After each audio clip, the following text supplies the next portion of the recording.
نحمده ونستعينه من يهده الله فلا مضل له ومن يضلل فلا هادي له وأشهد أن لا إله إلا الله وحده لا شريك له وأشهد أن محمدًا عبده ورسوله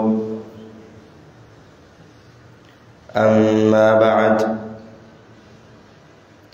أعوذ بالله من الشيطان الرجيم بسم الله الرحمن الرحيم وإذ صرفنا إليك نفرا من الجن يستمعون القرآن فلما حضروه قالوا أنصتوا فلما قضي ولوا إلى قومهم منذرين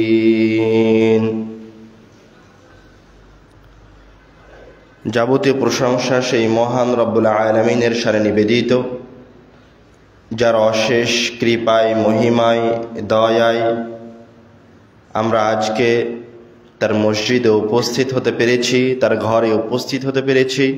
সেই মহান রব্বুল আলামিনের দরবারে জানাই লাখো কোটি শুকরিয়া, আলহামদুলিল্লাহ। দরুদ ও সালাম বর্ষিত হোক প্রিয় হাবিব আহমদে মুস্তাফা মোহাম্মদে মুস্তাফা, যিনি পুরো মানব জাতিকে, বিশেষ করে উম্মতে মুহাম্মাদিকে এক পতাকা তলে, এক ছাদের নিচে একতাবদ্ধ রাখার জন্য আল কোরআনুল কারীম নিয়ে আমাদের মাঝে উপস্থিত হয়েছিলেন। ওই মহামানবের প্রতি হাজারো দরুদ ও সালাম বর্ষিত হোক, যার উপর একবার দরুদ পাঠ করিলে দরুদ পাঠকারীর 10টি গুনাহকে মাফ করে দেওয়া হয়, তার মর্যাদাকে 10 স্তর সমুন্নত করা হয়, তার উপর মহান রব্বুল আলামিনের পক্ষ থেকে 10 বার রহমত বর্ষণ করা হয়। সেই মহামানবের উপর, রহমতুল্লিল আলামিনের উপর হাজারো দরুদ ও সালাম বর্ষিত হোক। সকলেই বলি সাল্লাল্লাহু আলাইহি ওয়াসাল্লাম।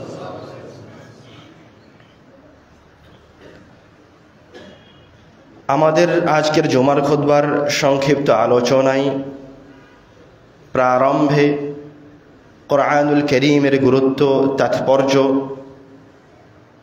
কোরআনুল কারীমের সাথে জুড়ে থাকা বিশেষ বিশেষ বাণীগুলি উল্লেখ করব ইনশাআল্লাহ।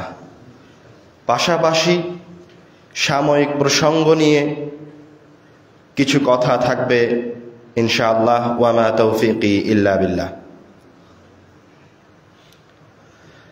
আমার আপনার জীবনের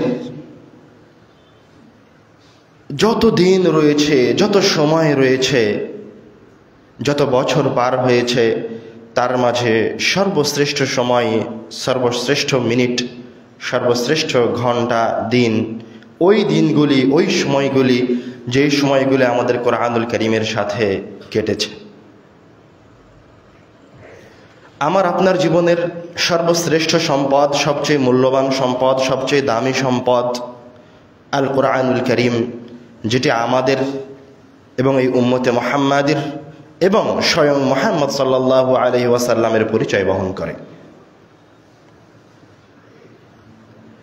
মুহাম্মদ সাল্লাল্লাহু আলাইহি ওয়াসাল্লাম সর্বশ্রেষ্ঠ রাসূলের মর্যাদায় ভূষিত হয়েছেন এই কিতাবের মাধ্যমে। আমি আপনি সর্বশ্রেষ্ঠ উম্মত হওয়ার সৌভাগ্য লাভ করেছি এই কিতাবের মাধ্যমে। আল্লাহ রাব্বুল আলামিন মুহাম্মদ সাল্লাল্লাহু আলাইহি ওয়াসাল্লামকে এই জমিনে প্রেরণ করেছেন এই কিতাবটিকে সঠিকভাবে ব্যাখ্যা করার জন্য, সঠিকভাবে মানুষের হাতে পৌঁছে দেওয়ার জন্য, পাশাপাশি এই কিতাবের প্রতি উদ্বুদ্ধ করার জন্য মহান রব্বুল আলামিন তার কিতাবের বিভিন্ন জায়গায় বিভিন্ন আয়াত, বিভিন্ন কথা নিয়ে এসেছেন এবং রাসূল সাল্লাল্লাহু আলাইহি ওয়াসাল্লামও এই কিতাবের গুরুত্ব বর্ণনায় অসংখ্য হাদিস বর্ণনা করেছেন। কোরআনুল কারীমের মাধ্যমে আল্লাহ রাব্বুল আলামিন জান্নাতে যাওয়ার পথকে যত সহজ করেছেন, অন্য কোনো কিছু দিয়ে জান্নাতে যাওয়ার পথকে এত সহজ করেননি। কোরআনুল কারীমের মাধ্যমে আল্লাহ রাব্বুল আলামিন হেদায়াত পাওয়াকে যত সহজ করেছেন, অন্য কোনো জিনিস দিয়ে হেদায়াত পাওয়াকে এত সহজ করেননি। কোরআনুল কারীমের মাধ্যমে আল্লাহ রাব্বুল আলামিন মানুষের দৈনন্দিন জীবনের যাবতীয় সমস্যা থেকে বের হয়ে আসার, যাবতীয় বিপদ আপদ থেকে মুক্তি পাওয়ার উপায় যত সহজে নিয়ে এসেছেন, অন্য কোনো মাধ্যমে এত সহজে নিয়ে আসেননি। সুতরাং বোঝাই যাচ্ছে আল কোরআনুল কারীম আমাদের জন্য কতটা গুরুত্বপূর্ণ, কতটা মহান। আমাদের সমস্যা এই কোরআনুল কারীমের সাথে আমাদের প্রথম যেটি ভুল বোঝা, সেটা হচ্ছে আমরা আমাদের কিতাবকে ধর্মগ্রন্থ মনে করেছি। এটা হচ্ছে আমাদের প্রথম ভুল। কোরআনুল কারীম শুধুমাত্র ধর্মগ্রন্থ নয়, কোরআনুল কারীম শুধুমাত্র মুসলমানদের কিতাব নয়, কোরআনুল কারীম শুধুমাত্র আরববাসীর উপর অবতীর্ণ আল কোরআন নয়।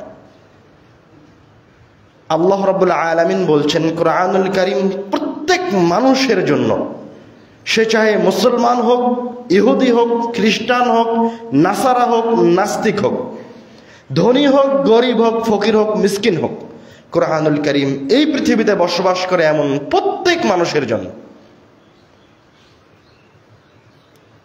আল্লাহ রাব্বুল আলামিন কোরআনুল কারীমে বলছেন, ইয়া আইয়ুহান নাস ক্বাদ জাআতকুম মাও'ইযাতুম মির রাব্বিকুম ওয়া শিফাউন লিমা ফিস সুদুরি ওয়া হুদান ওয়া রাহমাতুল লিল মুমিনিন। এই আয়াতে আল্লাহ রাব্বুল আলামিন কোরআনুল কারীমের কিছু বৈশিষ্ট্য বর্ণনা করেছেন। তার আগে আল্লাহ রাব্বুল আলামিন এই আয়াত শুরুই করছেন ইয়া আইয়ুহান নাস। দ্ব্যর্থহীন কণ্ঠে আল্লাহ রাব্বুল আলামিন বলছেন, আমার এই কিতাব, এই আল কোরআন, এই মাও'ইযা, এই শিফাউন লিস সুদুর, এই হুদা, এই রাহমাতুল লিল মুমিনিন, এই কিতাবটা কারো জন্য খাস নয়, কোনো ব্যক্তির জন্য, কোনো ধর্মের জন্য, কোনো প্রতিষ্ঠানের জন্য, কোনো সংগঠনের জন্য নির্দিষ্ট নয়। আমার এই কিতাব হচ্ছে প্রত্যেকটা মানুষের জন্য। তারপরে আল্লাহ রাব্বুল আলামিন বলছেন এই কিতাবে কি রয়েছে, কেন এই কিতাব প্রত্যেক মানুষের জন্য। এই কথা বলে আল্লাহ রাব্বুল আলামিন কি বলছেন? আল্লাহ রাব্বুল আলামিন বলছেন, ক্বাদ জাআতকুম মাও'ইযাতুম মির রাব্বিকুম। হে মানুষ, তোমরা যে এই পৃথিবীতে বসবাস করছো, তোমাদের একজন প্রতিপালনকারী আছে, তোমাদের একজন সৃষ্টিকারী আছে, যিনি তোমাদের খাবারের ব্যবস্থা করেছেন, যিনি তোমাদের খাবারের ব্যবস্থা করেছেন, তোমাদের বস্ত্রের ব্যবস্থা করেছেন।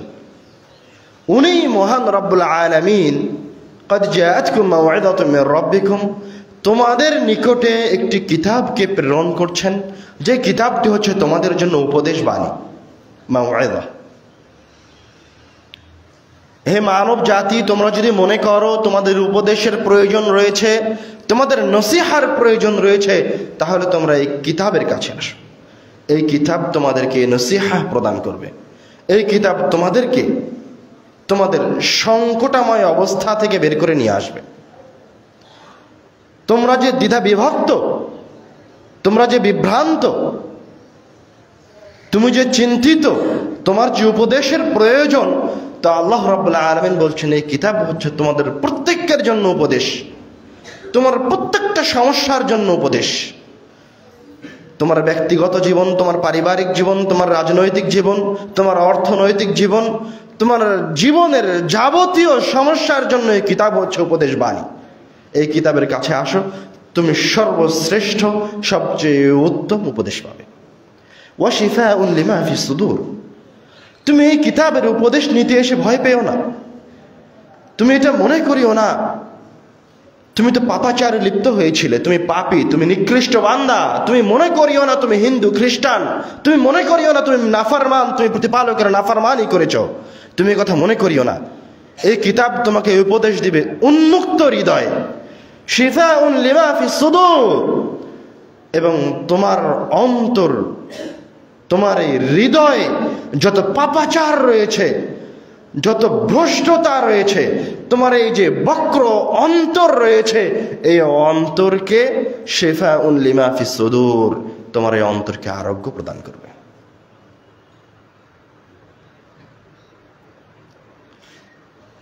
রাসূল সাল্লাল্লাহু আলাইহি ওয়াসাল্লাম বলছেন, বুখারী মুসলিমের হাদিস, মাসালুল মুনাফিক আল্লাযী ইয়াকরাউল কুরআন কামাসালির রাইহানা। আমরা যে বললাম যে কুরআনুল কারীম শুধুমাত্র মুমিনদের জন্য নয়, শুধুমাত্র মুসলমানদের জন্য নয়, প্রত্যেক মানুষের জন্য। এবার রাসূল সাল্লাল্লাহু আলাইহি ওয়াসাল্লাম বলছেন, আল্লাহ রাব্বুল আলামিনের কথার ব্যাখ্যাতেই, যে এই কিতাবের উপকারিতাও কাদের জন্য? মাসালুল মুনাফিক আল্লাযী ইয়াকরাউল কুরআন, যদি কোনো মুনাফিক ব্যক্তি, যদি কোনো মুনাফিক, মুমিন নয়, যদি কোনো মুনাফিক ব্যক্তি কোরআনুল কারীম তেলাওয়াত করে, কোরআনকে তাদাব্বুর করে, কামাসালির রাইহানা, তাহলে ওই মুনাফিকের জীবন, ওই মুনাফিকের উদাহরণ হচ্ছে, দুনিয়াবী জীবনে তার জীবনটা হবে হচ্ছে রাইহানা নামক ফলের মতো। রিহুহা তাইয়িবুন ওয়া তুআমুহা মুররুন, সে তার ইহকালীন জীবনে সুখ স্বাচ্ছন্দ্য লাভ করবে। কথা মনে হয় বুঝতে পারেননি। রাসূল সাল্লাল্লাহু আলাইহি ওয়াসাল্লাম বলছেন, যদি কোনো মুনাফিকও তার দুনিয়াবী জীবনে কোরআনুল কারীম থেকে উপদেশ গ্রহণ করে চলে, তাহলে তার দুনিয়াবী জীবনটা সুখ স্বাচ্ছন্দ্যে ভরে যাবে। আমি আপনি তো মুসলমান। তারপরে বলছেন, ওয়া তুআমুহা মুররুন, তার সুঘ্রাণ থাকবে, কিন্তু তার ঈমান না থাকার কারণে সে ঈমানের স্বাদ আস্বাদন করতে পারবে না পরকালে। কিন্তু ইহকালীন জীবন তার সৌন্দর্যমণ্ডিত হবে। একজন মুনাফিকের জীবন যদি কোরআনুল কারীমের মাধ্যমে সৌন্দর্যমণ্ডিত হতে পারে, তাহলে আমার আপনার জীবন কেন সৌন্দর্যমণ্ডিত হবে না? আমার আপনার জীবন কেন রহমতে ভরপুর হবে না? ইউরোপ কান্ট্রিগুলোকে দেখেন, ইহুদিদের দিকে তাকান, অন্য অন্য ধর্মাবলম্বীদের দিকে তাকান, যখন তারা ইউরোপিয়ানরা যখন স্পেন জয় করেছে, যখন তারা মুসলমানদের ঐতিহ্যকে, মুসলমানদের সংস্কৃতিকে, মুসলমানদের ইলমকে, কোরআনকে, হাদিসকে লুটে নিয়ে চলে গেছে, তখন তারা এগুলি চর্চা করেছে। চর্চা করে দেশ পরিচালনায় উন্নতির শিখরে কিভাবে পৌঁছা যাবে, আধুনিকতার ছোঁয়া যে মুসলমানরা পেয়েছিল সেটা কিভাবে পেয়েছিল, কিভাবে তারা এতদূর পৌঁছেছিল, তারা নতুন করে গবেষণা করে আমাদের অর্জনকে তারা ধরে নিয়েছে। যেই ন্যায় পরায়ণতার কথা মুসলমানদের সাথে ছিল, সেই ন্যায় পরায়ণতা আজ ইহুদিদের সাথে আছে, সেই ন্যায় পরায়ণতা আজ খ্রিস্টানদের সাথে আছে। আমেরিকায় একজন মানুষ যত দ্রুত বিচার পায়, যত দ্রুত তার অধিকার পায়, মুসলিম কান্ট্রিগুলোতে অত দ্রুত পায় না। অথচ এই ন্যায় পরায়ণতা কাদের বন্ধু, কাদের সিফাত, কাদের গুণ? মুসলমানদের গুণ, নবী রাসূলগণের গুণ। সূরা শুআরায় 5 জন নবী পাঁচ বার বলছেন, ইন্নী লাকুম রাসূলুন আমিন, আমি তোমাদের নিকটে একজন আমানতদার রাসূল হিসেবে প্রেরিত হয়েছি। আমি আমানতদার, আমি ন্যায় পরায়ণ। আল্লাহ রাব্বুল আলামিন আমার কাছে যেভাবে কিতাব প্রেরণ করেছেন, আমাকে যেভাবে কিতাব শেখানো হয়, আমি তোমাদেরকে ওইভাবে কিতাব শিখাই। আমি আমার সাথে যেভাবে বিচার করি, তোমাদের সাথেও আমি ওইভাবে বিচার করি। আমি আমার কন্যা ফাতেমার সাথে যেভাবে বিচার করব, আমি তোমাদের সাথে ওইভাবেই বিচার করব। আমার কন্যা ফাতেমা যদি চুরি করে তাহলে তারও হাত কাটা হবে। এই ন্যায় পরায়ণতা কাদের সাথে ছিল? মুসলমানদের সাথে ছিল। মুসলমানদের কাছে থেকে এই ন্যায় পরায়ণতা চলে গেছে। মুসলমানরা মুহাম্মদ সাল্লাল্লাহু আলাইহি ওয়াসাল্লামের অন্তর্ধানের পরে, মুহাম্মদ সাল্লাল্লাহু আলাইহি ওয়াসাল্লামের আবির্ভাবের পরে কোরআনুল কারীমকে শক্তভাবে আঁকড়ে ধরেছিল, যার ফলশ্রুতিতে মাত্র 50 বছরে তারা অর্ধ পৃথিবীর শাসন ক্ষমতা গ্রহণ করেছে। শয়তান ঈসা আলাইহিস সালাতু ওয়াস সালামের মৃত্যুবরণের পরে শত শত বছর চেষ্টা করে যে আইয়ামে জাহেলিয়াতের রচনা করেছিল, যে জাহেলি যুগের উত্থান ঘটিয়েছিল, সেই জাহেলি যুগের দরজাকে, এই জাহেলি যুগের দুয়ারকে কোরআনুল কারীম এসে কয়েক বছরে ভেঙে চুরমার করে দিয়েছে। এই কারণে কোরআনুল কারীম হচ্ছে শয়তানের সবচেয়ে বড় শত্রু। তার প্রমাণ নেবেন, আমরা আমাদের দৈনন্দিন জীবনে যখনই কোনো কার্য সম্পাদন করতে যাই, যখন খেতে যাই তখন কি বলি? বিসমিল্লাহ বলি। যখন গাড়িতে উঠি তখনও বিসমিল্লাহ বলি। যখন কোনো কাজ আঞ্জাম শুরু করি তখনও বিসমিল্লাহ বলি। আমরা সকল কাজ কি বলে শুরু করি? বিসমিল্লাহ বলে শুরু করি। কিন্তু আল্লাহ রাব্বুল আলামিন বলছেন, যখন তুমি কোরআনুল কারীম তেলাওয়াত শুরু করবে, ফাস্তাইয বিল্লাহি মিনাশ শাইতানির রাজিম, তখন তুমি বিসমিল্লাহ নয়, তখন তুমি আগে বলো, হে আল্লাহ, আমি শয়তানের কাছ থেকে আশ্রয় প্রার্থনা করছি, শয়তানের কুমন্ত্রণা থেকে তোমার কাছে আশ্রয় চাচ্ছি। কথা মনে হয় বুঝতে পারেননি। মানে শয়তান কত শক্তিশালী, আর কোরআনুল কারীম শয়তানের কত বড় দুশমন, যে আল্লাহ রাব্বুল আলামিন সকল কাজ শুরু করার জন্য বিধান দিলেন বিসমিল্লাহ।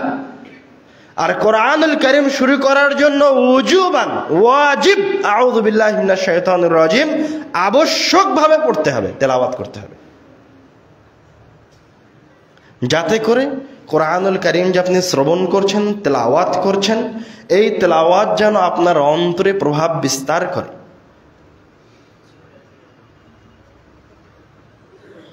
আপনি যে কোরআন তেলাওয়াত করছেন, এই কোরআন যেন আপনার বিবেকে প্রভাব বিস্তার করে।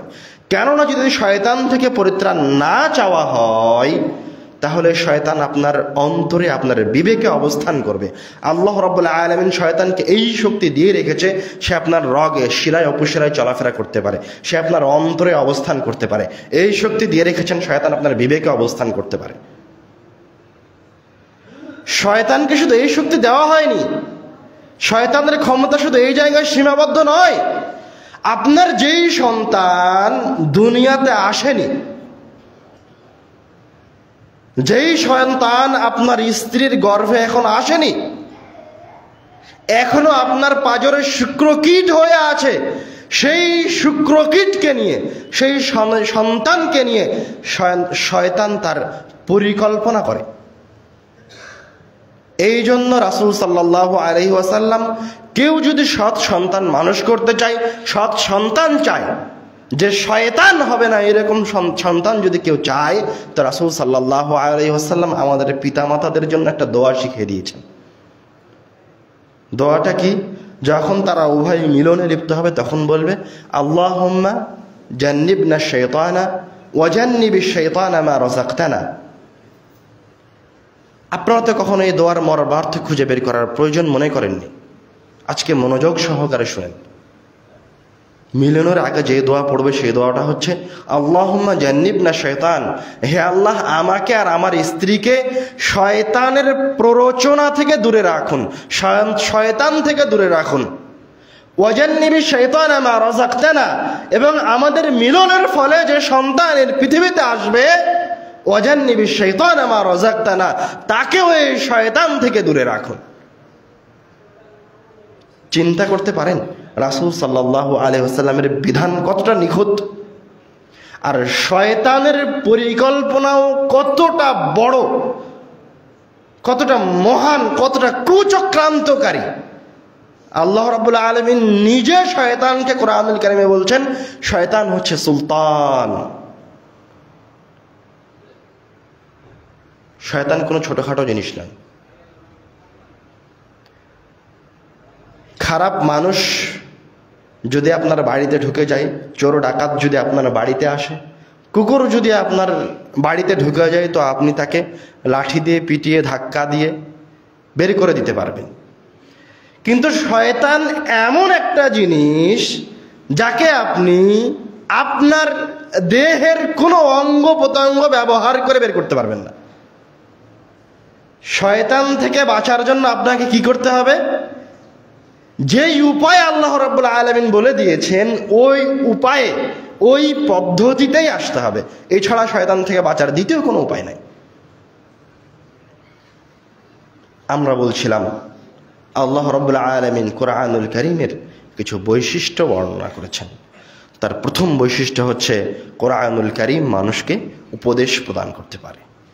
দ্বিতীয় বৈশিষ্ট্য হচ্ছে ওয়াশিফাউন লিমা ফিস সুদূর, মানুষের অন্তর যে বক্রতা রয়েছে, মানুষের অন্তর যে বিভ্রান্ত হয়েছে, নষ্ট হয়েছে, পাপাচারে লিপ্ত হয়েছে, এই অন্তরকে কোরআনুল কারীম সঠিক রাস্তায় নিয়ে আসতে পারে। এর সব পাপকে কোরআনুল কারীমের মাধ্যমে মাফ করে নেওয়া যায়। কোরআনুল কারীম যে অন্তরকে সঠিক পথের দিশা দিতে পারে, সবচেয়ে উত্তম রাস্তায় নিয়ে আসতে পারে, তার অসংখ্য দলিল আল্লাহ রাব্বুল আলামিন কোরআনুল কারীমে বলেছেন।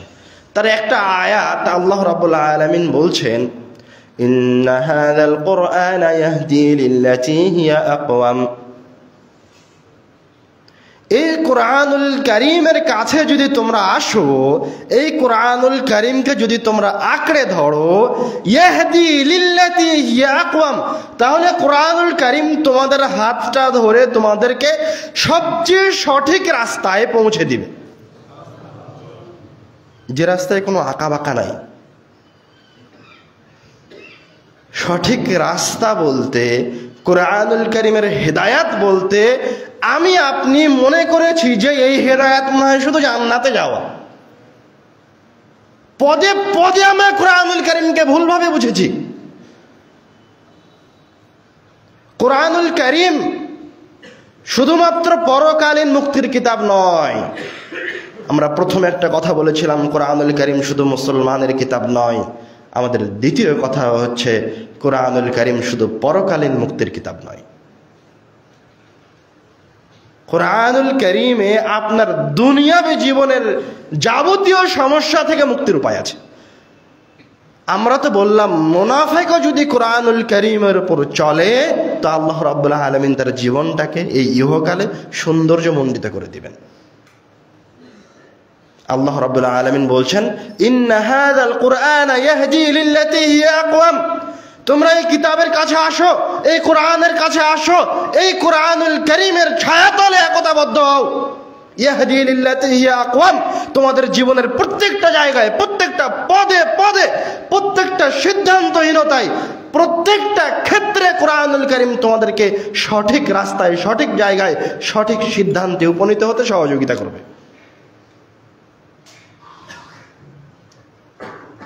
দুঃখের বিষয়, পরিতাপের বিষয়,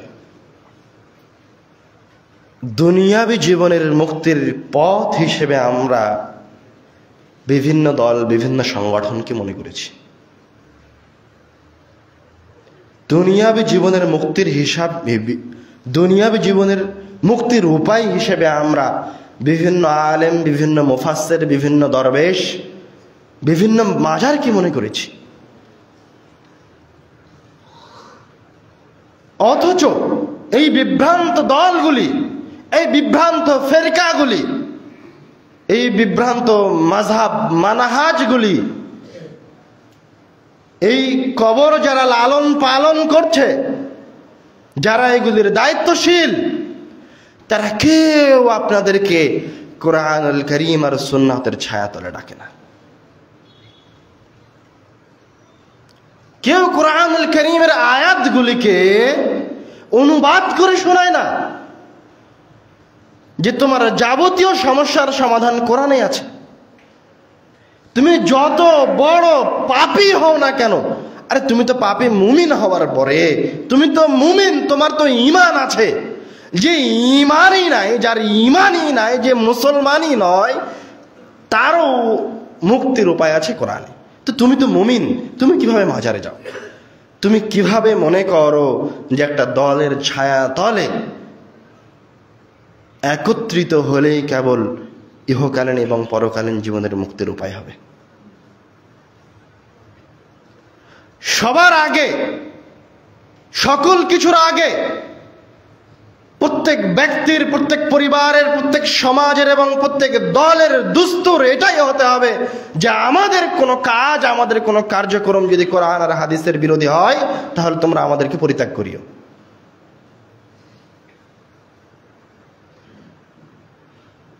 আল্লাহ রাব্বুল আলামিন শুধু এই কথাই বলেননি, ইন্না হাযাল কুরআনা ইয়াহদি লিল্লাতী হিয়া আকওয়াম, এই কোরআনুল কারীম তোমাদেরকে সবসময় সবচেয়ে সঠিক রাস্তায় পৌঁছে দিবে, শুধু এই কথাই বলেননি।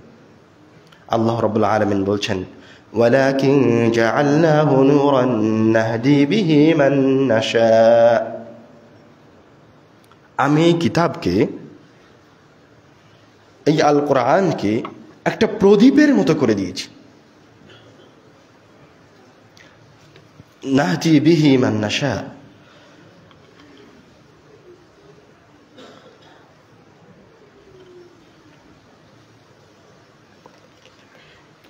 আমি এই কিতাবকে একটি প্রদীপের মতো করে দিয়েছি, একটা আলোকোজ্জ্বল প্রদীপের মতো করে দিয়েছি, একটা লাইটের মতো করে দিয়েছি।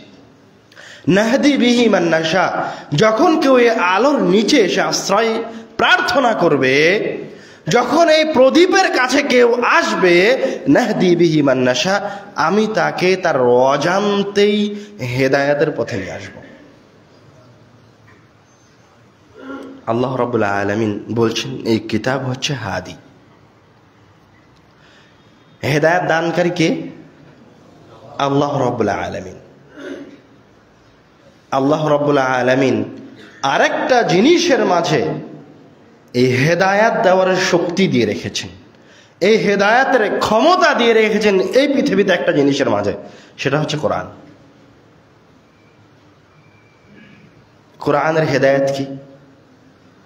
কোরআন যে একটা প্রদীপ, কোরআন যে একটা নূর, এটা কি? এটাকে যদি আমরা আরো স্পষ্টভাবে বুঝতে চাই, তাহলে আমরা কোরআনুল কারীমের হেদায়াত কি এটা বুঝতে হবে। হেদায়াত শব্দের অর্থ কি এটা বুঝতে হবে। হেদায়াত শব্দটা আরবরা যখন কোনো কাফেলা মরুভূমিতে বের হতো, এক দেশ থেকে আর এক দেশে যেত, তখন ওই কাফেলার সামনে একজন পথ প্রদর্শক থাকতো। ওই কাফেলার সামনে একটা উট থাকতো, যেই উটকে কাফেলার অন্য অন্য মানুষ, অন্য অন্য উটগুলি নির্দ্বিধায় চোখ বন্ধ করে অনুসরণ করত। তো সামনের যেই উটটা পথ প্রদর্শন করে গন্তব্যস্থলে পৌঁছে দিত, সেই উটটাকে তারা বলতো হাদি। যেখান থেকে আল্লাহ রাব্বুল আলামিন এই শব্দটা গ্রহণ করে কোরআনুল কারীমের নাম রাখলেন, কোরআনুল কারীমের একটা সিফাত রাখলেন, কোরআনুল কারীম হচ্ছে হাদি। আরো সহজ করে বলি, আমি এখন ঢাকায় আছি, আমি যখন রাজশাহীতে যাব, তখন আমি একটা এসি বাসে উঠে ঘুমিয়ে যাব। আমার মাথায় কিন্তু কোনো টেনশন নাই। আমি কি করেছি, এখান থেকে গিয়ে শুধু একটা এসি বাসে উঠে সিটটা ফোল্ডিং করে শুয়ে গেছি, কিন্তু আমার মাকসাদ কি? রাজশাহীতে যাওয়া। তো আমাকে নিয়ে যাচ্ছে কে রাজশাহীতে? যে বাসের ড্রাইভার আছে। তা আমাকে কষ্ট করে বাস পর্যন্ত যেতে হয়েছে। আমার মতো আরো 50 জন প্যাসেঞ্জার এসে বাসে উঠেছে, আর নিয়ে যাচ্ছে কে? বাসের ড্রাইভার। আমার কিন্তু কোনো চিন্তা নাই। আমার মাথায়, আমি কিন্তু বারবার গুগল লোকেশন দেখছি না, রাস্তাঘাট দেখছি না, কোন দিক দিয়ে গেল, রাস্তা ভুল করলো না, কোথায় গেল, আমার মাথায় কোনো টেনশন নাই। আমি জানি যে 6 ঘন্টা পর আমি রাজশাহীতে গিয়ে নামবো। এই যে আপনি নিশ্চিন্তে বাসে বসে আছেন, তো আল্লাহ রাব্বুল আলামিন বলছেন কেউ যদি হুবাহু এইভাবেই কোরআনুল কারীমের কাছে আসে, তো তার অজান্তেই, তার চেষ্টা প্রচেষ্টা ছাড়াই আমি তাকে হেদায়েত প্রদান করব। এটা হচ্ছে কোরআনুল কারীমের হেদায়া, এটা হচ্ছে কোরআনুল কারীমের নূর, এটা হচ্ছে কোরআনুল কারীমের জ্যোতি, এটা হচ্ছে কোরআনুল কারীমের ক্ষমতা, যেটা আল্লাহ রাব্বুল আলামিন কোরআনকে দিয়ে রেখেছেন, অন্য কাউকে দেননি। আমি কি আপনাদেরকে বোঝাতে পেরেছি? এর নাম কোরআনুল কারীমের হেদায়াত। মুসলমানকে, এই উম্মতে মুহাম্মাদিকে যদি একতাবদ্ধ হতে হয় তাহলে কোথায় এসে একত্রিত হতে হবে? কোরআনের ছায়াতলে এসে একতাবদ্ধ হতে হবে।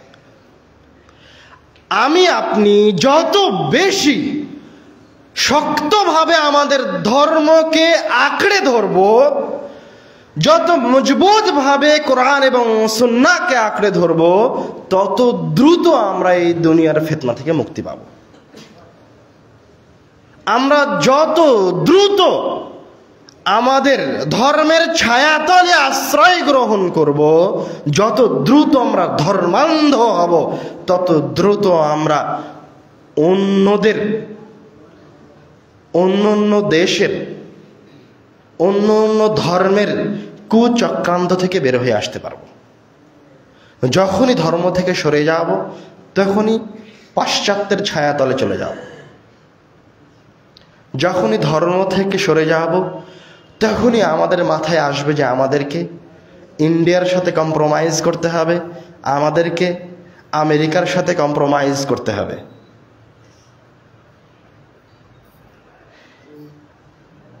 এই যে আপনার বিবেকে ধাক্কা দেয় যে পরাশক্তির সাথে কম্প্রোমাইজ করে চলতে হবে, যদি আমি পরাশক্তির সাথে লিয়াজ না করে চলি তাহলে আমরা ধ্বংস হয়ে যাব। এটা হচ্ছে আমার আপনার ধর্মীয় জ্ঞানের অভাবের ফসল। বুঝতে পারেননি মনে হয় কথা। তার উজ্জ্বল দৃষ্টান্ত মুহাম্মদ সাল্লাল্লাহু আলাইহি ওয়াসাল্লাম, তার উজ্জ্বল দৃষ্টান্ত সাহাবায়ে কেরাম, তার উজ্জ্বল দৃষ্টান্ত তাবেই। তারা ছিল ধর্মান্ধ, তাদের সময়ে পরাশক্তি ছিল। যেই লোকের পেটে খাবার নাই, হাতে অস্ত্র নাই, ক্ষুধার্ত, পেটে পাথর বেঁধে রেখেছে, ওই লোক খন্দকের যুদ্ধে পরিখা খননের সময় ওই ক্ষুধার্ত ব্যক্তি, ওই দরিদ্র ব্যক্তি একটা পাথরের ওপর হাতুড় দিয়ে বাড়ি মারছে আর বলছে যে এই রোম পারস্য একদিন আমরা জয় করে নিব। আমি আপনি যদি কল্পনা করি তাহলে এটা আমার আপনার কাছে কি হাস্যকর মনে হবে। এটা কি করে সম্ভব? যার হাতে অস্ত্রই নাই, যে 3 বেলার খাবার খেতে পায় না, সে নাকি রোম জয় করবে, সে নাকি পারস্য জয় করবে। আমার আপনার কাছে হাস্যকর বিষয়। কিন্তু যখন আপনি ধর্মান্ধ হবেন, যখন আপনি কোরআনুল কারীমের আয়াতগুলোকে তাদাব্বুর করতে পারবেন, যখন আপনি আমাদের ধর্মকে যেভাবে বলা হয়েছে সেইভাবে অনুসরণ করবেন, যখন আপনার ঈমান মজবুত হবে, তখন আপনি এই কথা দ্ব্যর্থহীন কণ্ঠে আবার ওই মুহাম্মদ সাল্লাল্লাহু আলাইহি ওয়াসাল্লামের মতো করেই বলতে পারবেন যে আমরা আগামীকাল হিন্দুস্তান জয় করতে পারবো, আমরা আগামীকাল ইউকে জয় করতে পারবো, আমেরিকা জয় করতে পারবো। আপনি বলতে পারেন না এই কারণে যে আপনার মাঝে ঈমানই নাই। বুঝতে পারেননি আপনি কেন ভীত সন্ত্রস্ত? মুসলমানরা কোনোদিন তাদের অস্ত্র দিয়ে জয় নিয়ে আসে, কোনোদিন অস্ত্র দিয়ে জয় নিয়ে আসে। লক্ষ লক্ষ সৈন্যের সামনে কয়েক হাজার সৈন্য গিয়ে দাঁড়িয়েছে।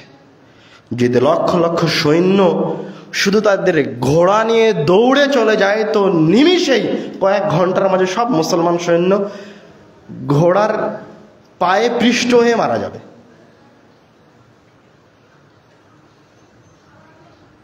এত এত বড় বড় বাহিনীর সাথে তারা যুদ্ধ করেছে। কি দিয়ে যুদ্ধ করেছে? তাদের শক্তি কি ছিল? তাদের কাছে ছিল ঈমানী শক্তি। তারা কোরআনুল কারীমকে বোঝার প্রয়োজন মনে করেছে। তাদের একটা হাতিয়ার ছিল তাদের হিম্মত, তাদের সাহস। তারা ধর্মান্ধ ছিল, তারা প্রতিপালকের উপর বিশ্বাসী ছিল। তাদের দ্বিতীয় অস্ত্র ছিল তাদের ধর্মে বলে যাওয়া, তাদের কিতাবে বলে যাওয়া দোয়াগুলি, যেগুলো তাদের জন্য অস্ত্র হিসেবে কাজ করেছে, তাদের নবীর বলে যাওয়া কোরআনুল কারীমের বিভিন্ন সূরা, বিভিন্ন আয়াত, যেগুলো তাদের তরবারির চেয়ে বেশি শক্তিশালী ধারালো অস্ত্র হিসেবে কাজ করেছে। আমরা কোরআনুল কারীমের মর্যাদা নিয়ে কথা বলছিলাম। আল্লাহ রাব্বুল আলামিন কোরআনুল কারীমের মাঝে আমাদের যাবতীয় সমস্যার সমাধান রেখেছেন, যাবতীয় বিপদ থেকে বের হয়ে আসার উপায় রেখেছেন। আমরা জুমার খুতবায় অনেক হাদিস বলতে পারবো না, কিন্তু ছোট ছোট কয়েকটা হাদিস বলবো ইনশাআল্লাহ। তার প্রথম হাদিস দেখেন, কোরআনুল কারীমের মাধ্যমে বিপদ থেকে বাঁচা যায়। রাসূল সাল্লাল্লাহু আলাইহি ওয়াসাল্লাম তার জীবনের বিভিন্ন প্রেক্ষাপটে কোরআনুল কারীমের মাধ্যমে আশ্রয় গ্রহণ করেছেন। সাহাবায়ে কিরামগণ যখন বিপদে পড়েছেন তখন কোরআনুল কারীমকে দিয়ে আশ্রয় গ্রহণ করেছেন। عن عقبة بن عامر رضي الله تعالى عنه قال بينما أنا أسير مع رسول الله صلى الله عليه وسلم بين الجحفة والأبواء। উকবা বলছে, আমি মুহাম্মদ সাল্লাল্লাহু আলাইহি ওয়াসাল্লামের সাথে সফরে বের হয়েছি। সফরে বের হয়ে জুহফা এবং আবওয়া দুটি জায়গার মাঝামাঝিতে অবস্থান করছি। ইযা গাশিয়াতনা রিহুন ওয়া যুলমাতুন শাদীদা। এমত অবস্থায় ইযা গাশিয়াতনা রিহুন ওয়া যুলমাতুন শাদীদা, এমত অবস্থায় প্রচন্ড ঝড় শুরু হলো, চতুর্দিক অন্ধকার হয়ে গেল। ফাজাআল রাসূলুল্লাহ সাল্লাল্লাহু আলাইহি ওয়াসাল্লাম ইয়াতাআওয়াযু বিআউযু বিরাব্বিল ফালাক ওয়া আউযু বিরাব্বিন নাস। এই বিপদ থেকে বাঁচার জন্য মুহাম্মদ সাল্লাল্লাহু আলাইহি ওয়াসাল্লাম সূরা ফালাক আর সূরা নাস তেলাওয়াত করতে লাগলেন। পৃথিবীর শ্রেষ্ঠ ব্যক্তি দুইটি সূরা পড়ে মহান রব্বুল আলামিনের কাছে আশ্রয় চাচ্ছে, এবং মুহাম্মদ সাল্লাল্লাহু আলাইহি ওয়াসাল্লাম তার সঙ্গীকে বলছেন, ইয়া উকবা তাআওয়ায বিহিমা ফামা তাআওয়াযা মুতাআওযিযুন বিমিথলিহিমা। তুমিও বিপদ থেকে এই দুইটি সূরা পড়ে আশ্রয় প্রার্থনা করো, কেননা বিপদ থেকে আশ্রয় পাওয়ার জন্য এই দুইটি সূরার মতো শক্তিশালী কোনো সূরা নেই। রাসূল সাল্লাল্লাহু আলাইহি ওয়াসাল্লাম বলছেন, ইকরাউল কুরআন, তোমরা কোরআন তেলাওয়াত করো। ফাইন্নাল্লাহ তাআলা লা ইউআযযিবু কলবান ওয়াল কুরআন। আল্লাহ রাব্বুল আলামিন ওই আত্মাকে, ওই ব্যক্তিকে কোনো দিন শাস্তির সম্মুখীন করে না যে আত্মা, যে ব্যক্তি কোরআন মুখস্থ করেছে। আমি আপনি তো জানি না যে কোরআনকে আমি আমার জীবনে কাজে লাগাবো কিভাবে। বুঝতে পারেননি কথা? আমার তো সূরা ফাতিহা মুখস্থ আছে, নাস ফালাক ইখলাস মুখস্থ আছে অনেকেরই, কিন্তু নাস ফালাক ইখলাস কি জিনিস তাই জানি না। সূরা ফাতিহা কি জিনিস, কিভাবে ব্যবহার করা হয় তাই জানি না। মনে করি এগুলি মনে হয় শুধু 5 ওয়াক্ত সালাতে তেলাওয়াত করারই জিনিস। অথচ আল্লাহ রাব্বুল আলামিন কোরআনুল কারীমকে এভাবে অবতীর্ণ করেননি। কোরআনুল কারীম 5 ওয়াক্ত সালাতের জন্য নয়, ওটা কোরআনুল কারীমের ব্যবহার সমূহের একটা ব্যবহার, যে তাকে সালাতে তেলাওয়াত করতে হবে।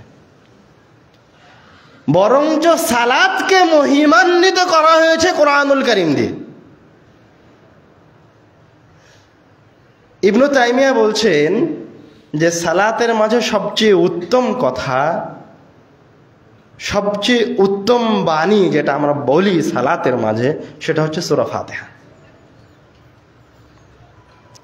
সালাত মহিমান্বিত হয়েছে কি দিয়ে? কোরআনুল কারীম দিয়ে। ওই হাদিসে রাসূল সাল্লাল্লাহু আলাইহি ওয়াসাল্লাম আমাদেরকে বিপদ থেকে বের হয়ে আসার উপায় বলেছেন। আমি আপনি যখন কোনো বিপর্যয়ে পতিত হই, যেমন বন্যায় এসেছে, আমরা আশ্রয় কেন্দ্রে গিয়ে আশ্রয় নিয়েছি। সৈন্যবাহিনী যখন যুদ্ধে গেছে তখন বুলেট থেকে বাঁচার জন্য বুলেট প্রুফ জ্যাকেট পরেছে, ঢাল নিয়েছে।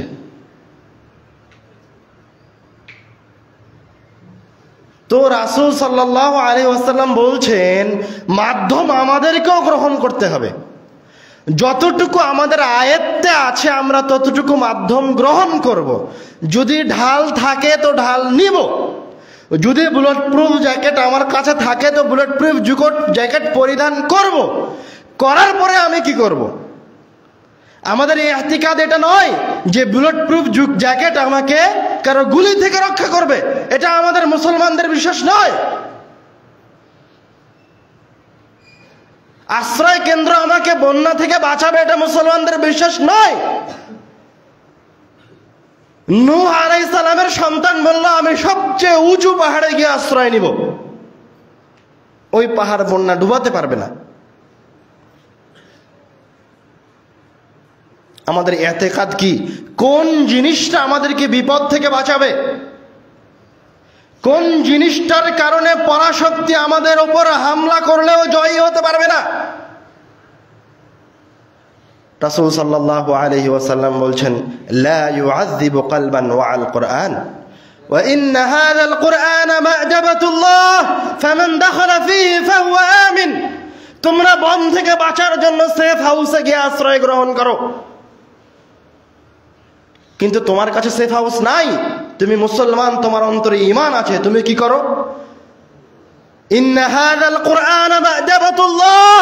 এই দুনিয়াতে, এই জমিনে, এই মাটির উপরে মহান রব্বুল আলামিনের সেফ হাউস হচ্ছে, মহান রব্বুল আলামিনের পক্ষ থেকে নিরাপত্তার জায়গা হচ্ছে, মহান রব্বুল আলামিনের মেহমানখানা হচ্ছে কুরআনুল কারীম। ফামান দাখালা ফীহি ফাহুয়া আমিন। যে ব্যক্তি কুরআনুল কারীমের মাধ্যমে, যে ব্যক্তি কুরআনুল কারীমের কাছে এসে আশ্রয় নিল, কুরআনুল কারীমের ছায়াতলে আশ্রয় গ্রহণ করলো, ফাহুয়া আমিন। মহান রব্বুল আলামিন স্বয়ং নিজে তাকে নিরাপত্তা প্রদান করবেন। এই ইতিকাদ, এই বিশ্বাস অন্তরে ধারণ করতে হবে, তবে আপনি জয় অর্জন করতে পারবেন। এই বিশ্বাস, এই ইতিকাদ যতক্ষণ পর্যন্ত আমাদের অন্তরে আসবে না, ততদিন পর্যন্ত আমাদের বিজয় আসবে না। আল্লাহ রাব্বুল আলামিন আমাদেরকে এই কিতাব বোঝার এবং প্রতিপালনের তৌফিক দান করুন। আমাদের অন্তরে প্রতিপালনের, আমার অন্তরে রাখার, অন্তরে ধারণ করার তৌফিক দান করুন। আল্লাহুম্মা আমিন।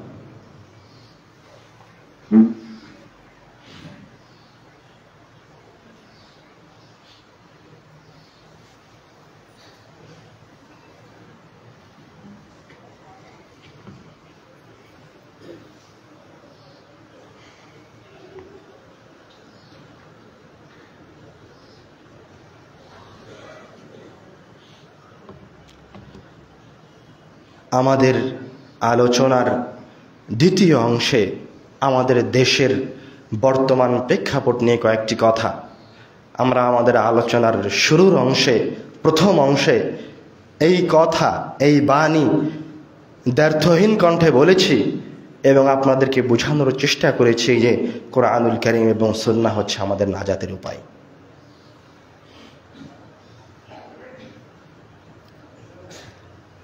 আমাদের ঈমান, আমাদের ঐতিহ্য, শুধু তাই নয়, আমাদের অস্তিত্ব বিলীন হওয়া থেকে রক্ষা করতে পারে যে জিনিস, সেটা হচ্ছে আমাদের ধর্ম। আপনি যত বেশি ধর্মের কাছে আসবেন, ধর্মের নিকটে আসবেন, আপনার মুক্তি তত বেশি সন্নিকটে। আমি আপনাদেরকে এই কথাটি আমাদের আলোচনার দ্বিতীয় অংশে আমাদের দেশের প্রেক্ষাপট বলে আরও একটি স্পষ্ট করতে চাই।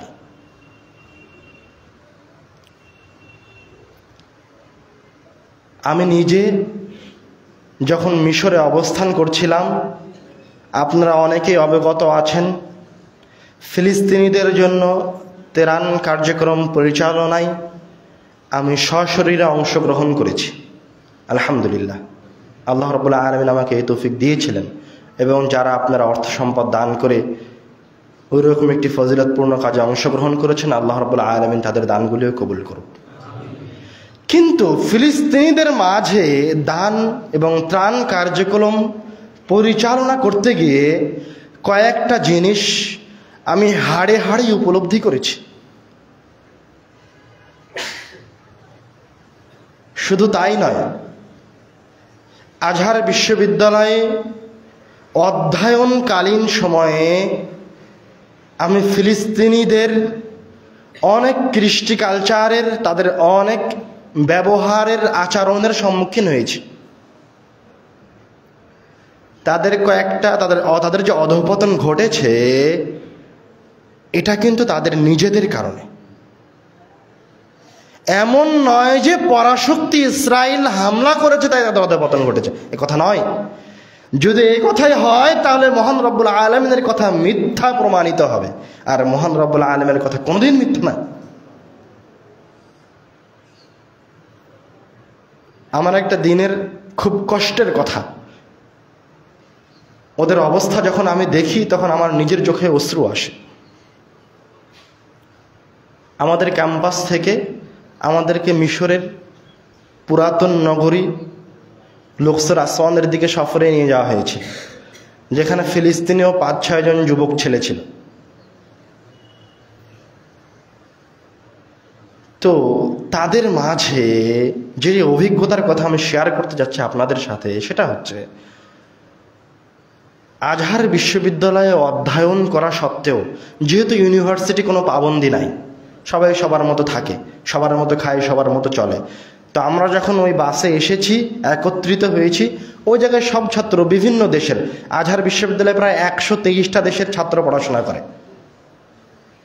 তো 123টা দেশের না হলেও 10-15টা দেশের ছাত্র ওই বাসে আছে। তার মাঝে আমিও একজন বাংলাদেশি, আমার সাথে আরও 2-1 বাংলাদেশি ছিল। তো হঠাৎ করে 2-1 ছেলে গান বাজাতে শুরু করলো বাসে। কারা গান বাজায়? তো আমি নিজে থেকে আমাদের চিরচরিত স্বভাব অনুযায়ী নিষেধ করতে গেলাম। তো প্রথমে আমাদের যিনি গ্রুপ লিডার ছিলেন তার সাথে কথা বলে নিষেধ করা হলো, বন্ধ করা হলো, তারপর আবার চালু হলো কিছুক্ষণ পরে। তা আমি আর গ্রুপ লিডারের কাছে না গিয়ে যারা গান বাজাচ্ছে তাদের কাছে গেলাম। গিয়ে দেখি যে কয়জন গান বাজাচ্ছে সব কয়টাই ফিলিস্তিনি।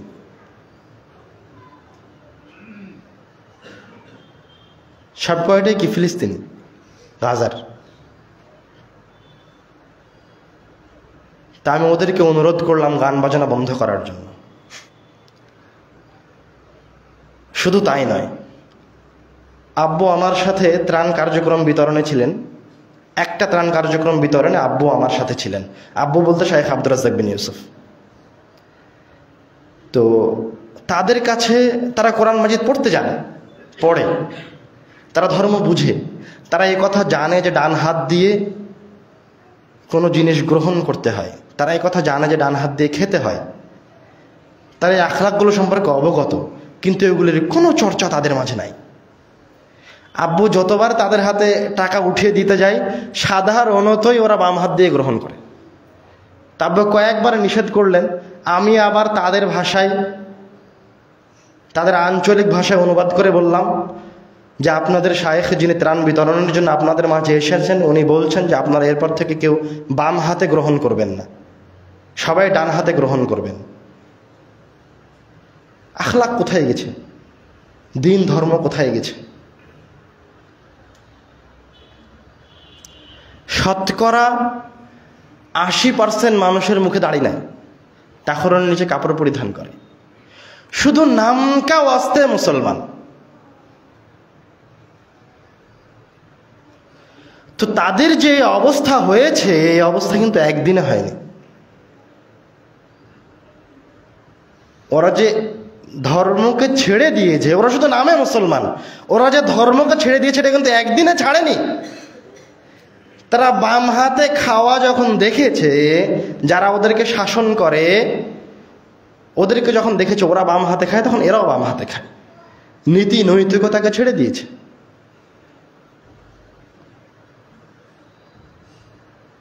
ধর্মকে ছেড়ে দিয়েছে, ধর্ম প্রতিপালন করা ছেড়ে দিয়েছে। দলে দলে বিভক্ত হয়ে গেছে। ফিলিস্তিনিরা গল্প করে পত্রপত্রিকার সংবাদ নাই। যখন ত্রাণ কার্যক্রম পরিচালনা করেছি তখন একাধিক ফিলিস্তিনির সাথে, অনেক ফিলিস্তিনি পরিবারের সাথে আমার কথা হয়েছে। প্রায় 20-30টা দল রয়েছে ফিলিস্তিনের মাঝে। সশস্ত্র যারা যুদ্ধ করছে তারা প্রায় 7 থেকে 14টা দল, বিভিন্ন দলে বিভক্ত। এক পতাকা তলে একতাবদ্ধ হতে পারেনি। এ কারণে আজ তারা নির্যাতিত, আজ তারা নিষ্পেষিত। এই জায়গায় যে তারা পৌঁছেছে সেটা তাদের কর্মের ফসলে পৌঁছেছে। আমি এই কথা বলে যে কথা আমি আমার বাংলার মুসলমান ভাইদেরকে বলতে চাচ্ছি, আমার আপনার সর্বপ্রথম দায়িত্ব হচ্ছে ধর্মান্ধ হওয়া। আপনি যত বেশি আপনার ধর্মের নিকটে আসবেন তত সন্নিকটে আপনার বিজয় আছে। দ্বিতীয় কথা হচ্ছে দলে দলে বিভক্ত না হয়ে এই সময়ে আমাদের এই কঠিন অবস্থায় সবাই একসাথে থাকার চেষ্টা করুন।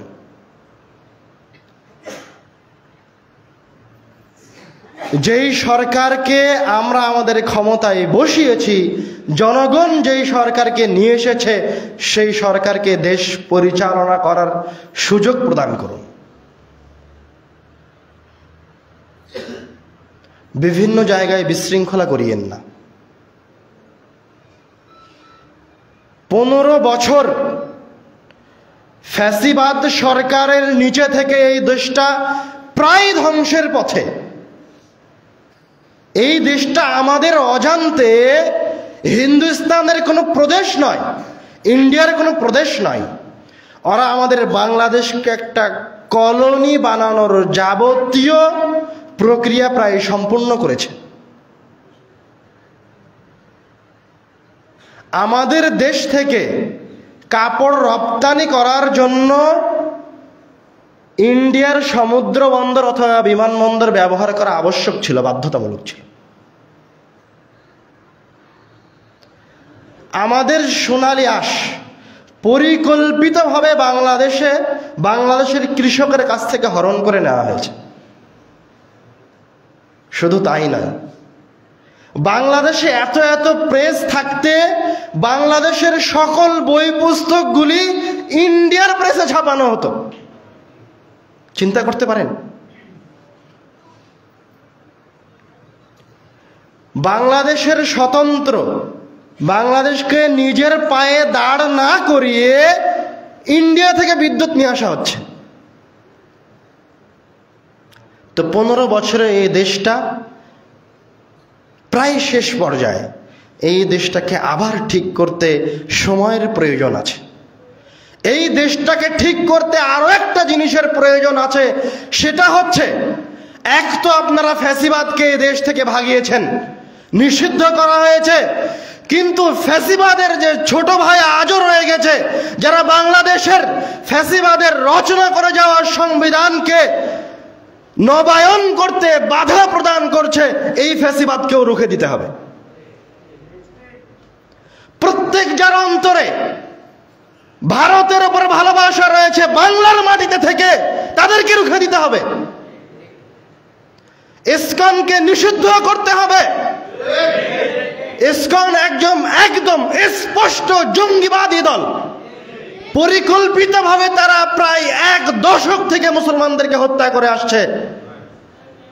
সিলেটের ইমামকে হত্যা করেছে, মুসল্লিদের উপর হামলা করা হয়েছে।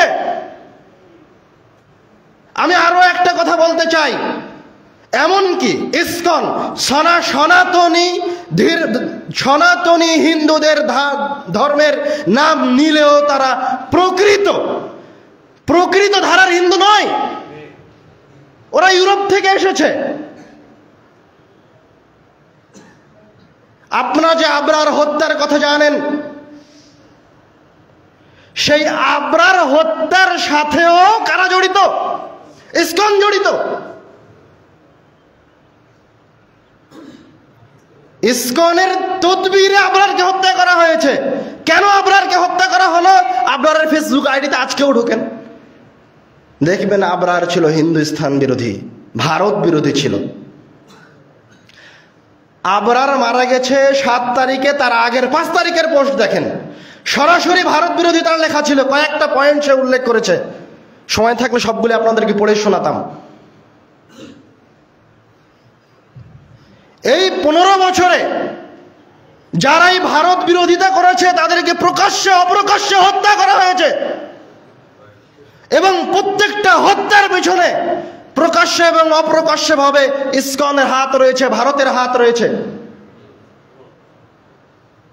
সুতরাং যদি আমরা আমাদের দেশকে স্বাধীন দেখতে চাই, তাহলে আগে আমাদের দেশকে ভারতের কবল থেকে মুক্ত করতে হবে, ভারতবাদিতা থেকে মুক্ত করতে হবে, ভারত ভক্তি থেকে মুক্ত করতে হবে। দ্বিতীয় কাজ, বিদ্যুৎ আমার দেশে থাক আর না থাক, খাবার থাক আর না থাক, বাংলার মানুষের অন্তরে এই আগুন, বাংলার মানুষের অন্তরে এই স্পৃহা, এই স্বাধীনতার স্পৃহা সদা সর্বদা জাগ্রত রাখতে হবে, নিভতে দেওয়া যাবে না। প্রয়োজন হলে 3 বেলা খাবার না খেয়ে 1 বেলা খাবার খেতে হবে, প্রয়োজন হয় বিদ্যুৎ ছাড়াই থাকতে হবে। কিন্তু হিন্দুস্তানের মুখাপেক্ষী আমরা হব না। বিদ্যুৎ আমার দেশে উৎপাদন হবে, খাদ্য আমার দেশে উৎপাদন হবে। বাংলাদেশের জমিনের অভাব পড়েনি, বাংলাদেশে কোনো কিছুরই অভাব নাই। বাংলাদেশ সবচেয়ে সম্ভাবনাময় একটা দেশ। জোর করে এই দেশকে ফ্যাসিবাদ সরকার ফকির বানিয়েছে এবং ৭১-এর স্বাধীনতার পর থেকে যারা এই দেশকে শাসন করেছে, গুটি কয়েক বাদে সবাই প্রকাশ্যে এবং অপ্রকাশ্যে হিন্দুস্তানের দাবিদারি করেছে ক্ষমতায় থাকার জন্য। আমরা স্বাধীন দেশ গড়তে চাই। আমরা আমাদের স্বাধীন সার্বভৌম দেশ, আমাদের অর্থনীতি, আমাদের যাবতীয় কিছু, সকল কিছু নিয়ে আমরা আমাদের নিজ পায়ে দাঁড়াতে চাই ইনশাআল্লাহ। আল্লাহ রাব্বুল আলামিন আমাদেরকে এই তৌফিক প্রদান করবেন ইনশাআল্লাহ। এবং আমি বর্তমান সময়ের সমন্বয়ক উপদেষ্টা সকলের উদ্দেশ্যে বলতে চাই, প্রথম কথা, আপনারা মুসলমান, প্রয়োজন হয় আবার ঈমানকে নবায়ন করুন। প্রত্যেক নেতার আদর্শ হচ্ছে ইন্নী লাকুম রাসূলুন আমিন। প্রত্যেক নেতার আদর্শ হচ্ছে ওই নেতাকে আমানতদার হতে হবে। প্রত্যেক নেতার, সফল নেতার আদর্শ হচ্ছে ওই নেতাকে ন্যায়পরায়ণ হতে হবে। আপনারা এই দেশের ক্ষমতায় এসেছেন এই দেশের জনগণের কাঁধের ওপর পা রেখে। আপনারা এই দেশের ক্ষমতা গ্রহণ করেছেন শত শত মুসলমানের রক্তের ওপর দিয়ে। সুতরাং এইরকম কোন সিদ্ধান্ত গ্রহণ করবেন না যেই জায়গায় মুসলমানের রক্তের সাথে গাদ্দারি হয়। এইরকম কোন উপদেষ্টা নিয়োগ দিবেন না যে তার স্ত্রীকে বিক্রি করে জীবিকা নির্বাহন করে। এই মুসলিম দেশে, এই মুসলিম কান্ট্রিতে আপনি একজন মুসলমান হয়ে কিভাবে এরকম প্রতিষ্ঠান নিয়োগ দেন? আপনি দরকার হলে, আপনার যদি ভয় বিরাজ করে আপনার অন্তরে, তাহলে এই বাংলাদেশে অনেক বড় বড় পণ্ডিত আছে, বড় বড় আলেম আছে, তাদের সান্নিধ্য গ্রহণ করুন, তাদের সাথে বসে আপনার অন্তরের সাহসকে বৃদ্ধি করুন, ঈমানকে নবায়ন করুন এবং এই দেশের জনগণের উদ্দেশ্যে বলেন, দ্ব্যর্থহীন কণ্ঠে প্রকাশ্যে বলেন, ইন্নী লাকুম রাসূলুন আমিন। আমি এই দেশবাসীর জন্য আমানতদার একজন উপদেষ্টা, তোমাদের সাথে খেয়ানত করব না। যতক্ষণ বাঁচব, যতক্ষণ শ্বাস নিব, ততক্ষণ ঈমানের উপরে, ইসলামের উপরে থাকব। দেখেন আল্লাহ রাব্বুল আলামিন স্বয়ং নিজে আপনার সাহায্যে আসবে। কোনো পরাশক্তি আপনার ওপর দিয়ে, কোনো পরাশক্তি, কোনো ক্ষমতাশীল আপনার উপর জয় অর্জন করতে পারবে না। শত শত নজির রয়েছে ইসলামের ইতিহাসে, শত শত ঘটনা রয়েছে যেগুলি পড়লে দিনের আলোর মতো, সূর্যের আলো দেখতে যেমন কষ্ট হয় না, অসুবিধা হয় না, চিন্তা ভাবনা করা লাগে না, তেমনি আপনি যদি ঈমানকে নবায়ন করেন, ঈমানের রাস্তার উপরে দাঁড়ান, ধর্মান্ধ হন, তাহলে আপনার বিজয় ওই রকম সুনিশ্চিত। সুতরাং আমাদের উপদেষ্টা, আমাদের দেশবাসী সকলের কর্তব্য হবে, সকলের প্রথম দায়িত্ব হবে ইসলামকে, এই ধর্মকে, এই কিতাবকে, এই সুন্নাহকে অন্তরে ধারণ করা। এবং তারপরে দ্বিতীয় কর্তব্য হবে এই কিতাবকে ধারণ করে আমানতদার ন্যায় পরায়ণ হওয়া। ইনশাআল্লাহ এই দেশ যেইভাবে পুনরায় দ্বিতীয়বার, প্রথম স্বাধীনতার পরে দ্বিতীয়বার আবারও এই রকম একটি পরিবেশ থেকে, এই রকম একটি শৃঙ্খল থেকে মুক্তি পেয়েছে, ইনশাআল্লাহ এই দেশ একদিন পরিপূর্ণ স্বাধীনতাও গ্রহণ করবে ইনশাআল্লাহ। এবং ইসকনের হামলায় আমাদের অতি সন্নিকটে সাইফুল ইসলাম আলিফ ভাই যে মৃত্যুবরণ করেছে, আমরা তার আত্মার মাগফিরাত কামনা করি। আল্লাহ রাব্বুল আলামিন যেন তাকে জান্নাতের উঁচু আসন দান করেন। যেইভাবে আবু সাঈদেরা মুগ্ধরা রক্ত দিয়ে গেছে, সেইভাবে আলিফ ভাইও রক্ত দিয়েছে এই স্বাধীনতা রক্ষা করার জন্য। আরও মুসলমানেরা, আরও বাঙালি রক্ত দিবে, কিন্তু এই স্বাধীনতা ইনশাআল্লাহ আমরা ধরে রাখবই রাখব ইনশাআল্লাহ। আল্লাহ রাব্বুল আলামিন আমাদেরকে এবং আমাদের এই দেশকে সদা সর্বদা কল্যাণের উপর রাখুন, হেফাজত করুন। আল্লাহুম্মা আমিন।